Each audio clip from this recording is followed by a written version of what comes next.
Nagluluto ako ng barbecue. Pwedeng mag-ihaw dito sa oven namin. Charan! Kaya lang parang medyo sunog na siya. Kailangan ko na yata siyang baliktarin. Ang usok.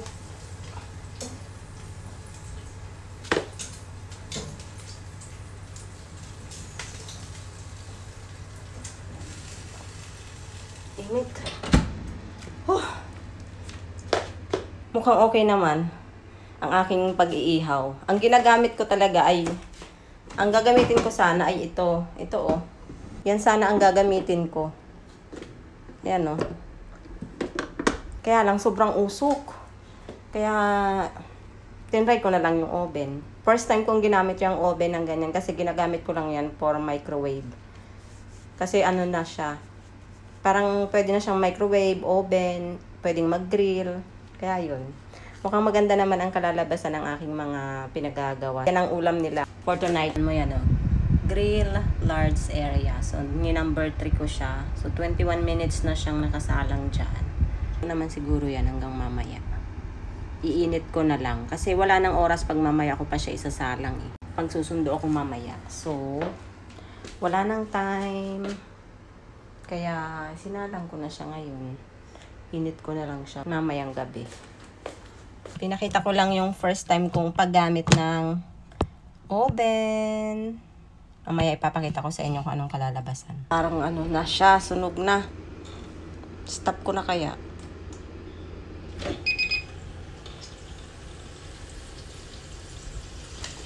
Ang init.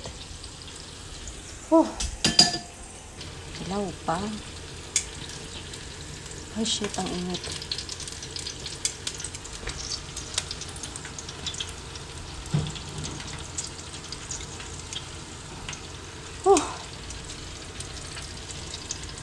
Ilaw pa, oh.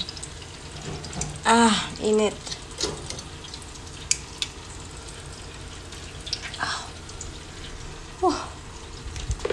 Sarado natin. Pinatay ko na muna kasi mamaya ulit. Iinit ko pa mamaya. Pero luto naman na siya. Masarap. Tingnan ko kung luto na. Masarap. Sarap siya. Medyo ano nga lang. Sunog yung gilid. Tanggalin ko lang mamaya. Pero in fairness, masarap.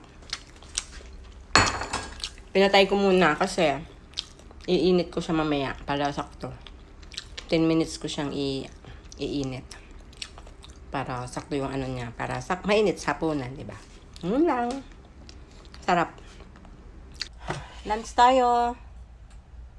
Pagkatapos kong mag-ihaw, inano ko naman tong tinapay. Galing sa tambayan kahapon, gawa ni Mayora. Thank you, Ate She, sa tinapay. Ayan, ininit ko na, oh. 6 itong dala ko. Hindi pa ako nagtatanghalian. So, ito yung magiging tanghalian ko at saka hapunan. Ang oras ay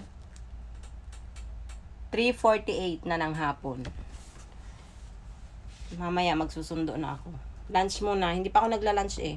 Tapos hindi na rin naman ako magdi-dinner. So, lunch at dinner, ito na yon. Tsaka may kape tayo, syempre. Hindi mawawala yung kape. Gawa ni Ate Shito, gawa niya na tinapay. Sarap. Nandito ulit ako sa kwarto ko.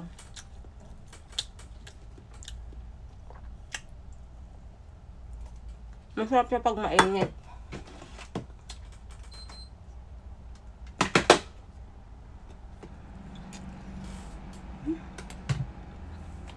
Init.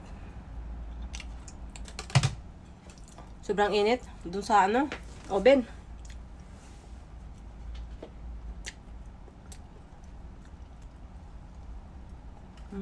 Sarap.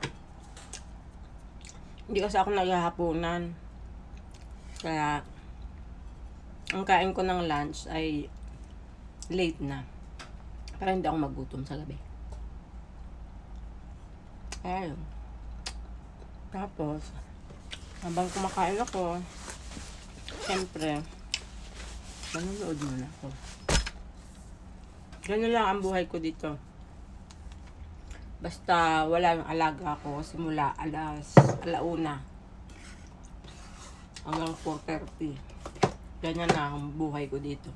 Nood muna ako.